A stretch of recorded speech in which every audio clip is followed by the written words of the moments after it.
സഭാധ്യക്ഷന്റെ ശ്രദ്ധയിലേക്ക് ഒരു പ്രത്യേക കാര്യം കൊണ്ടുവരികയാണ്. ഡെപ്യൂട്ടി സ്പീക്കർക്ക് സബ്മിഷനോ ശ്രദ്ധ ക്ഷണിക്കലോ ഒന്നും ഇവിടെ കീഴ്വഴക്കങ്ങളുടെ ഭാഗമായിട്ട് അനുവദിക്കുന്നില്ല. ഞാൻ അഭ്യർത്ഥിക്കുകയാണ്, ഈ ബഡ്ജറ്റ് ചർച്ച പൈലറ്റ് ചെയ്യാനുള്ള അവസരം ഡെപ്യൂട്ടി സ്പീക്കർക്കുണ്ട്. ഇനി വരാൻ പോകുന്ന ഡെപ്യൂട്ടി സ്പീക്കർമാർക്കടക്കം ഒരു നല്ല കാലം ഉണ്ടാകട്ടെ എന്നുകൂടി കരുതിയാണ് ഞാനിതിവിടെ സൂചിപ്പിക്കുന്നത്.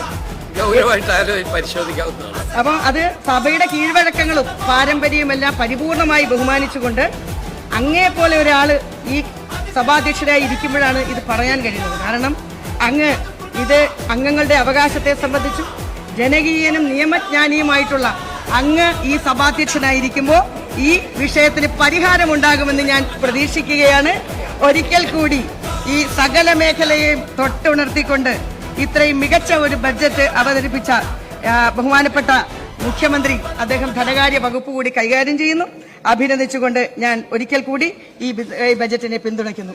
Thank you very much. Doctor ബഹുമാനപ്പെട്ട സർ, നമ്മുടെ ബഹുമാന്യായ ഡെപ്യൂട്ടി സ്പീക്കർ വളരെ പ്രധാനപ്പെട്ട ഒരു നിർദ്ദേശമാണ് വെച്ചത്. ന്യായമായ ഒരു ആവശ്യമാണ് വെച്ചത്. കൺവെൻഷനിൽ ഈ റൂൾസ് ഓഫ് പ്രൊസീജിയറിൽ എങ്ങും എഴുതിയിട്ടില്ല.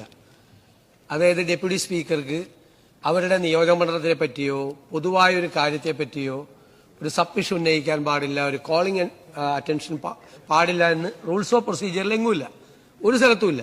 ഒരു കൺവെൻഷനാണ്. ഡെപ്യൂട്ടി സ്പീക്കർ അവിടെ വന്ന് പ്രതിപക്ഷ നേതാവിന്റെ അടുത്തിരിക്കണം. എന്റെ കൂടെ ഉണ്ടായിരുന്ന ഒരു ഡെപ്യൂട്ടി സ്പീക്കർ, അദ്ദേഹവും ഇതേ പ്രശ്നം തന്നെ എപ്പോഴും ഉന്നയിക്കുമായിരുന്നു. ഇതൊരു ന്യായമായ കാര്യമാണ്. ചില കൺവെൻഷൻസ് നമുക്ക് മാറ്റാനുള്ളതാണ്. എല്ലാ MLA-മാരും വരുന്നത് ഓരോ നിയോജകമണ്ഡലത്തെ പ്രതിനിധാനം ചെയ്തുകൊണ്ടാണ്. ആ നിയോജകമണ്ഡലത്തിലെ ജനങ്ങൾക്കും ഒരുപാട് ആഗ്രഹങ്ങളുണ്ട്. നമ്മുടെ ജനപ്രതിനിധി വന്ന് അവരുടെ ആവശ്യം ഈ നിയമസഭയിൽ ഉന്നയിക്കണമെന്ന്. അങ്ങേപോലെ ഒരു പരിണതപ്രജ്ഞനായ ഒരു സ്പീക്കർ, ബഹുമാനിയായ ഡെപ്യൂട്ടി സ്പീക്കർ മുമ്പോട്ട് വെച്ച ഈ ആവശ്യം പരിഗണിച്ച് എനിക്ക് തോന്നുന്നു ഈ സഭയുടെ പൂർണ്ണമായ പിന്തുണ അക്കാര്യത്തിൽ ഉണ്ടാവുമെന്നാണ് തോന്നുന്നു. അതുകൂടി നൽകിക്കൊണ്ട് ഒരു തീരുമാനം എടുക്കണമെന്ന് ഞാൻ അഭ്യർത്ഥിക്കാം.